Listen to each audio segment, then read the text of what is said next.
अगर आप UP PCS की तैयारी कर रहे हैं या करने की सोच रहे हैं और आप आर्ट्स, कॉमर्स, एग्रीकल्चर जैसे विषयों के विद्यार्थी रहे हैं तो आपको जनरल साइंस क्यों पढ़ना चाहिए? क्योंकि साइंस सिर्फ किताब का विषय नहीं है, बल्कि ये हमारी रोजमर्रा की जिंदगी का हिस्सा भी है। इसके पीछे कुछ सॉलिड रीजंस हैं। सबसे पहला, UP PCS prelims GS paper 1 में हर साल लगभग 15 से 20 सवाल पूछे जाते हैं और 80 से 90 सवाल करने पर आप प्रीलिम्स क्वालिफाई हो जाते हैं। अगर हम बात करें मेंस की, तो मेंस जीएस पेपर 3 में साइंस और टेक्नोलॉजी से जुड़े 3 से 4 सवाल आते हैं, यानी साइंस टेक से ही आपका 50 से 70 नंबर सुरक्षित हो जाता है। अब एक दूसरा केस इमेजिन करिए, अगर आप एक एसडीएम बने और आपकी तहसील में डेंगू फैल गया है, तो लोगों में जागरूकता फैलानी होगी कि मच्छर कैसे फैलते हैं, इसके रोकथाम के लिए क्या करना चाहिए। दूसरा एग्जाम्पल भी ले लेते हैं,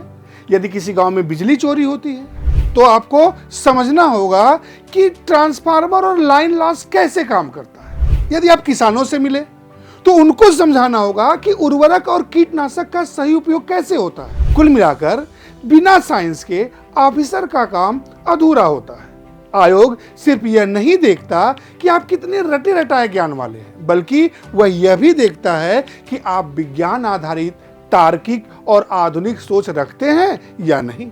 इसलिए जनरल साइंस और साइंस टेक्नोलॉजी आपकी आंसर राइटिंग, करंट अफेयर्स और पर्सनालिटी टेस्ट हर जगह गेम चेंजर के रूप में है। तो आप अपनी तैयारी को धार देने के लिए जुड़िए हमारे साथ ध्येय आईएएस में अलीगंज शाखा पर, जिसकी डिटेल्स आपके अपनी स्क्रीन पे दिखाई पड़ रही होगी।